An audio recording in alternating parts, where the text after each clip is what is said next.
question. But anyways, he's taken that advantage. I'm happy about it. ఒకటి నేను మా నాన్నని క్రిటిసైజ్ చేయలేదండి. పొలిటికల్ లీడర్గా కేసీఆర్ గారిని క్రిటిసైజ్ చేసిన, బీఆర్ఎస్ పార్టీ అధ్యక్షులు గౌరవనీయులు పెద్దలు కేసీఆర్ గారిని క్రిటిసైజ్ చేసిన తప్పితే మా నాన్న కేసీఆర్ని నేను తిట్టలేదు. మా నాన్న కేసీఆర్తోని నాకు ఎటువంటి ప్రాబ్లం లేదు. నాన్నగా ఆయన లేకపోతే నాకు జన్మనే లేదు. నేను ఒక హిందూ మహిళగా రోజు పొద్దున్న లేస్తే పూజ మెడిటేషన్ చేసే మహిళగా చెప్పేటటువంటి ఫస్ట్ 5 పేర్లలో తల్లిదండ్రుల పేరు కూడా ఉంటుంది. తల్లిదండ్రులతోని నాకు ఎటువంటి సమస్య లేదు. బీఆర్ఎస్ పార్టీ అధ్యక్షులు కేసీఆర్ గారితో ఖచ్చితంగా నాకు ఐడియాలజికల్ విభేదాలు ఉన్నాయి. మొన్న విమర్శించిన, రేపు కూడా విమర్శిస్తా. తప్పు చేస్తే నేను తప్పు చేస్తే అట్లనే బీఆర్ఎస్ పార్టీ వాళ్ళు కూడా నన్ను విమర్శించవచ్చు. నేను వ్యక్తిగతంగా ఒక మాట కూడా అనలేదు. బీఆర్ఎస్ పార్టీ ఫస్ట్ వచ్చినటువంటి ప్రభుత్వంగా వారు కొన్ని పనులు చేసి ఉంటే తెలంగాణకు బాగుండేది. ఆ పనులు చేయకపోవడం వల్ల ఏమైంది? ఒక కాన్సెప్ట్ ఉంటుంది సుధాకర్ రెడ్డి గారు, లాస్ట్ ఆపర్చునిటీ కాస్ట్ అంటారు దాన్ని. If you lose an opportunity, ఒక అవకాశాన్ని మీరు వదులుకుంటే దానివల్ల వచ్చే నష్టం. తెలంగాణలో తొట్టతొలి ప్రభుత్వంగా ఏర్పడ్డటువంటి బీఆర్ఎస్ ప్రభుత్వం ఏదైతే కృష్ణా గోదావరి నదుల నీళ్లను కరెక్ట్గా వాడుకొనగలిగి ఉంటే మన రైతన్నలకు వారు అధికారంలో ఉన్న 10 సంవత్సరాలలో 2,50,000 కోట్ల రూపాయల సంపద డైరెక్ట్గా రైతులకు అందేది. కృష్ణా నీళ్ళు వచ్చి ఉంటే మన పొలాలకు, గోదావరి నీళ్ళు వచ్చి ఉంటే 1,21,000 కోట్లు కేవలం ఈ 2 ప్రాజెక్టులకు పెట్టిండ్రు. ఏది? కాళేశ్వరం, అట్లానే పాలమూరు రంగారెడ్డి. 1,21,000 పెట్టి 2 ప్రాజెక్టులు కడితే ఇచ్చింది నీళ్ళు ఎన్నిటికీ అంటే 1,00,000 ఎకరాలకు ఇచ్చారు. నేను దాన్ని క్రిటిసైజ్ చేసిన, బీఆర్ఎస్ పార్టీ అధ్యక్షుడిగా ఖచ్చితంగా వారిని క్రిటిసైజ్ చేసిన, ఇవాళ చేసిన, రేపు కూడా చేస్తాను. ఎందుకంటే ఆ last opportunity cost only for farmers is 2.5 lakh crores. ఆ సంపద డైరెక్ట్గా మా రైతన్నల జేబులకు పోయేది, అది పోయింది. ఇంకొకటి లాస్ట్ ఆపర్చునిటీ కాస్ట్లో మొత్తం 2001 నుంచి 2014 దాకా తెలంగాణ రాష్ట్రం వచ్చే వరకు కొట్లాడినటువంటి యువకులకు ఉద్యోగ అవకాశాలు ఇవ్వకుండా ఒక 10 సార్ల పేపర్ లీక్ అయ్యి అంత పెద్ద ఐటీ మినిస్టరు, అన్ని దేశాలకు పోయి స్పీచ్లు ఇచ్చే ఐటీ మినిస్టర్ కేటీఆర్ గారు ఉండంగా టీసీఎస్ లాంటి కంపెనీతో మాట్లాడుకొని ఫుల్ ప్రూఫ్గా మనం ఎగ్జామ్స్ పెట్టలేమా అండి? టోఫెల్ పెట్టడంతో మాట్లాడుకొని పెట్టలేమా? జిఆర్ఈ పెట్టడంతో మాట్లాడుకొని పెట్టలేమా? ఎట్లా ఫెయిల్ అవుతుంది? మన గ్రూప్ 1 ఎందుకు ఫెయిల్ అవుతుంది? 10th క్లాస్ పరీక్షల పేపర్ ఎందుకు లీక్ అవుతుంది? ఆ ఫెయిల్యూర్ వల్ల ఇప్పుడు ఏమైంది? ఇవాళ రేపు ఉన్న ఫాస్ట్ జనరేషన్లో ఎవ్రీ 7 years కొత్త జనరేషన్ వస్తుంది. 10 years లేదు ముందులాగా. అంటే తెలంగాణ రాష్ట్రం వచ్చినాక ఫస్ట్ 10 ఏళ్ళు, ఇప్పుడు ఈ కాంగ్రెస్ ప్రభుత్వంలో వచ్చిన 2.5 years చూసుకుంటే 2 generations ఉన్న పిల్లలు లాస్ అయినరు. మీ అందరికీ తెలుసు, ఒక్క గవర్నమెంట్ ఉద్యోగం కోసం 1,00,000 మంది రాస్తారు దానికి exam. At any point of time 30 to 40 lakh people Telangana యువకులు ఎగ్జామ్ ప్రిపరేషన్లే ఉంటారు. మరి వాళ్ళందరిది లాస్ట్ ఆపర్చునిటీ కాస్ట్ కాదా? వాళ్ళ జీవితంలో వాళ్ళు కోల్పోయిన ఉద్యోగాలు, వాళ్ళు కోల్పోయిన అవకాశాలు, వాళ్ళ కుటుంబ సభ్యులు పడ్డ ఇబ్బందులు, ఆ లాస్ట్ ఆపర్చునిటీ కాస్ట్ అనేది ఖచ్చితంగా బీఆర్ఎస్ ఖాతాలోకే పోతుంది. కాబట్టి బీఆర్ఎస్ అధ్యక్షుడు కేసీఆర్ గారిని నేను విమర్శించిన తప్పితే నేను మా ఫాదర్ కేసీఆర్ గారిని విమర్శించలేదు. పొలిటికల్ లీడర్ కేసీఆర్ గారిని విమర్శించినాను, రేపు కూడా విమర్శిస్తాను. కవిత గారు, మధు ఆర్టీవీ శ్రీనివాస్ V6 అక్క, మీరు 25వ తారీఖు పార్టీ ప్రకటించినప్పుడు ఒక పేరు వచ్చింది, తెలంగాణ రాష్ట్ర సేన అని. సో ఈ మధ్య 2 రోజుల క్రితమేమో తెలంగాణ రక్షణ సేన అని ఉంది. సో కొంత కన్ఫ్యూజన్ ఉంది, ప్రజలకు ఒక క్లారిటీ ఇవ్వండి. ఎందుకు ఆ పేరు ముందుగా మీరు ప్రకటించాల్సి వచ్చింది?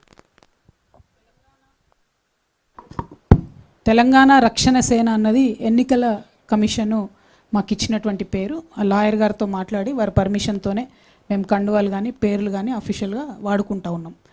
అయితే అంతకన్నా ముందు అనేక కుట్రలు జరిగినాయి. మేము అప్లై చేసిన పేర్లు కానీ ఇంకోటి కానీ రానియొద్దు అని అనేక కుట్రలు జరిగినాయి.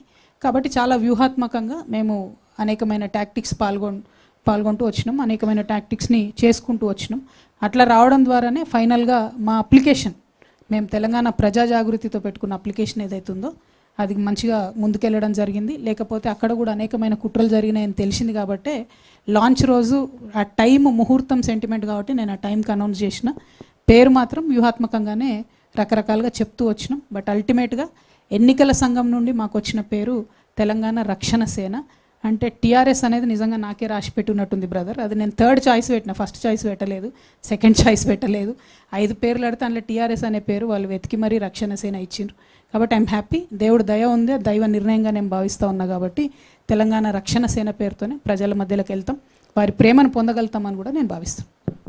కవిత గారు, మధు అండి ఇక్కడ, మరి మధు RTV నుంచి మీరు పార్టీ అనౌన్స్మెంట్ చేసినప్పటి నుంచి కొంత విమర్శలు బయట నుంచి అందరూ అన్ని పార్టీల నుంచి చేస్తూ ఉన్నారు. డైరెక్ట్గా రాష్ట్ర ముఖ్యమంత్రి రేవంత్ రెడ్డి స్టేట్మెంట్ చేసిరు, ఉన్న పార్టీకే దిక్కు లేదు, కొత్త పార్టీ వచ్చి ఏం చేస్తుంది, వాళ్ళ ఇంటి పంచాయతీ మాకు రుద్దొద్దు అనేటువంటి స్టేట్మెంట్. ధర్మపురి అరవింద్ ఏమో మొన్నటిదాకా పిట్టల ద్వారా ఇప్పుడు పిట్టల ద్వారా సానని, కోమటిరెడ్డి బ్రదర్స్ ఒక పెద్ద జోక్, కవిత పార్టీ పెట్టడం, 6 ఏళ్ళు నేను ఎమ్మెల్యే అయితే నేనే కాలేదు ముఖ్యమంత్రి, ఆమె ఎట్లయితుంది, తండ్రికి విలువనివని ఆమె తల్లి ఎట్లయితుంది అనేటువంటి స్టేట్మెంట్ చేశారు కోమటిరెడ్డి బ్రదర్స్. ముగ్గురు తిట్టమంటావా అని ఒకటేసారి. అంటే ఇప్పుడు పాయింట్ ఏంటంటే భారతీయ జనతా పార్టీకి వాస్తవానికి తెలంగాణలో స్పేస్ లేదండి. వాళ్ళు సామాజిక న్యాయానికి బద్ధ వ్యతిరేకులు, బద్ధ విరోధులు. 12 ఏళ్ళు వాళ్ళ ప్రభుత్వంలో ₹1 తీసుకురాలి తెలంగాణకు. ఎవరైతే విమర్శ చేసిన అరవింద్ మా కర్మగాలి మా నిజామాబాద్ ఎంపీ, ఆయనకి నేను మళ్ళీ చెప్తున్నా, మీరు బుద్ధి తెచ్చుకోండి బ్రదర్, కొంచెం ఇప్పటికన్నా ₹2 పట్టుకురండి, మన రాష్ట్రానికి తీసుకురండి. మీ ప్రధానమంత్రి గారు పోయినసారి ఎన్నికలలో పాలమూరుకు వచ్చి పాలమూరు రంగారెడ్డికి నేను ప్రత్యేక హోదా నేషనల్ స్టేటస్ ఇస్తా అని చెప్పి అది పట్టుకరండి జరా. ఇప్పుడు 10వ తారీఖు మోడీ గారు వస్తున్నట్టున్నారు కదా, మరి తీసుకొని వస్తారా పాలమూరు రంగారెడ్డి, లేకపోతే 2-3 లక్షల కోట్లు మూట తీసుకొని వస్తారా? అట్లా తీసుకురండి. నన్ను తిడితే ఏమొస్తుంది బీజేపీ వాళ్ళకు చెప్పు. నేను చేసేది నా పని నేను చేసుకుంటూనే పోతా, తెలంగాణ ప్రజల దగ్గర నేను పోతా, ప్రజలు ఏది చేస్తే అది అల్టిమేట్గా అవుతుంది. ఇక కాంగ్రెస్ పార్టీలో వాళ్ళు జోక్ అనుకున్నా ఏమనుకున్నా ఇట్లా మస్తు అనుకుంటారు. ఒక ప్రయత్నం మొదలుపెట్టినప్పుడు చాలామంది డెమోక్రటిక్ సిస్టంలో కాన్స్టిట్యూషన్ని గౌరవించే వాళ్ళు చిన్న పార్టీ పెద్ద పార్టీ అని కాదు, పార్టీ ఉండడమే పవర్, ఒక పొలిటికల్ పార్టీగా ఉండడమే పవర్. అది పవర్లోకి వస్తుందా రాదా, ప్రతిపక్షంగా ఉంటుందా సెకండరీ. పార్టీని నడిపేటోళ్ళ సిన్సియారిటీని బట్టి ఆ పవర్ ఏందో తెలుస్తుంది మీకు. ఆ పవర్ ఏందో ఖచ్చితంగా ఇవ్వాలి. నన్ను జోక్ అన్న వాళ్ళకు కాలమే సమాధానం చెప్తుంది. పర్సనల్గా ఒక్కొక్కరికి నేను సమాధానం చెప్పాల్సిన అవసరం లేదు. కానీ బీజేపీ వాళ్ళకి మాత్రం నేను చెప్పేది ఏంటంటే 10వ తారీఖు మీ ప్రధానమంత్రి గారు వస్తున్నారు కాబట్టి కొంచెం నిధులు మోసుకురమ్మని చెప్పండి, కొంచెం పాలమూరు రంగారెడ్డికి స్టేటస్ ఇవ్వమని చెప్పండి, బీసీ బిల్లు పెండింగ్ ఉంది దాన్ని తీసుకురమ్మని చెప్పండి.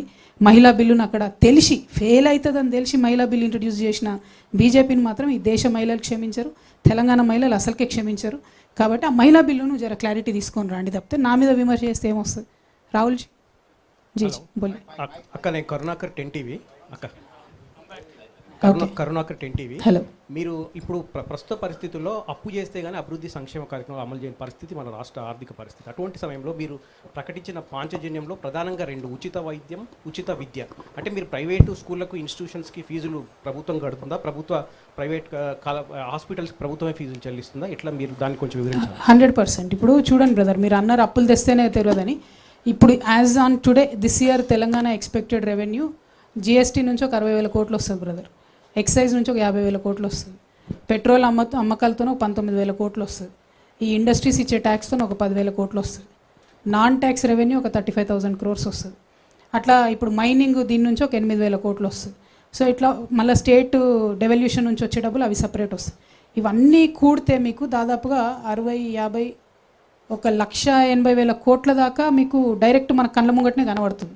అంటే 1,83,000 కోట్లు కాకుండా ఎప్పుడు ఎవ్రీ ఇయర్ మనము డెఫిసిట్ పూరించుకోవడానికి దాదాపుగా 50,000 to 60,000 వరకు తెచ్చుకుంటూ ఉంటాం అప్పులు. అది చేయాలి కూడా, అప్పులు తెచ్చుకుంటుంటాం, రొటేషన్ అవుతూ ఉంటుంది.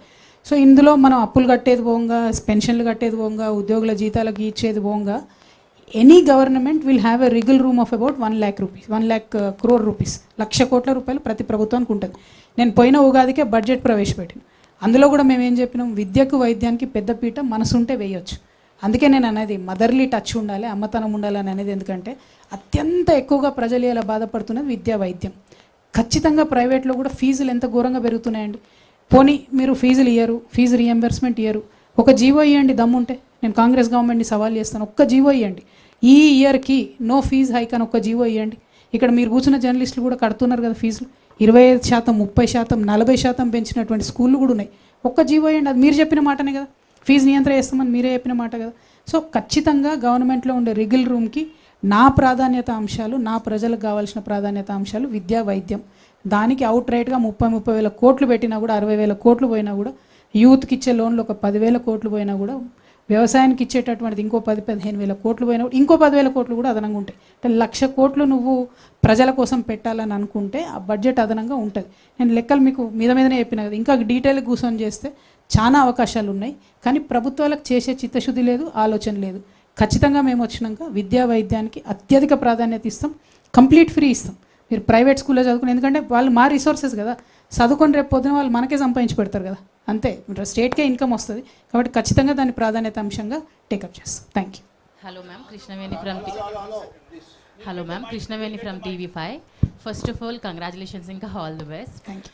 అండ్ మీరు ఇప్పుడు మీ డాడ్ కాదు బీఆర్ఎస్ అధినేతని ప్రశ్నించాను, నేను విమర్శించాను అంటున్నారు. గత 10 ఏళ్లలో ఇదే పని చేయడానికి మీకు ఏం అడ్డొచ్చింది, ఇప్పుడు ఏం రిలీఫ్ ఇచ్చింది? థ్యాంక్ యూ అమ్మ. ఫస్ట్ ఆఫ్ ఆల్ ఉమెన్ కాబట్టి కంగ్రాచులేషన్స్ చెప్పింది. మా అన్నలు ఎవరు అడిగిన వాళ్ళు క్వశ్చన్స్ ఒక్కరు కూడా కంగ్రాచులేషన్స్ చెప్పలేదు. This point is very well noted. మా పట్ల జరుగుతున్న వివక్షను మేము తప్పకుండా గుర్తుపెట్టుకుంటాం. Second thing, you are very right అమ్మ. As a part of a system, ఏదైనా పార్టీలో ఉన్నా, ఒక ఆఫీస్లో ఉన్నా, ఉదాహరణకి ఇలా మీరు TV5లో పనిచేస్తున్నారమ్మా, మీ చైర్మన్ గారు తీసుకున్న నిర్ణయం మీకు ఏదైనా నచ్చదు అనుకోండి, వెళ్ళి చైర్మన్ ఛాంబర్లో చెప్తారు, సార్ ఇది బాగాలేదు సార్, కింద రెస్పాన్స్ బాగాలేదని. ఎట్ ఎనీ కాస్ట్ రెస్పాన్స్ బాగున్నా లేకపోయినా మీరు ఆ ప్రోగ్రామ్ చేయాల్సిందే అంటే చేస్తారు కదా, ఎందుకంటే ఆ పార్ట్ అండ్ పార్సల్ ఆఫ్ TV5లో మీరు ఉన్నారు కాబట్టి చేస్తారు. నేను part and parcel of KCR గారి పార్టీలో ఉన్నప్పుడు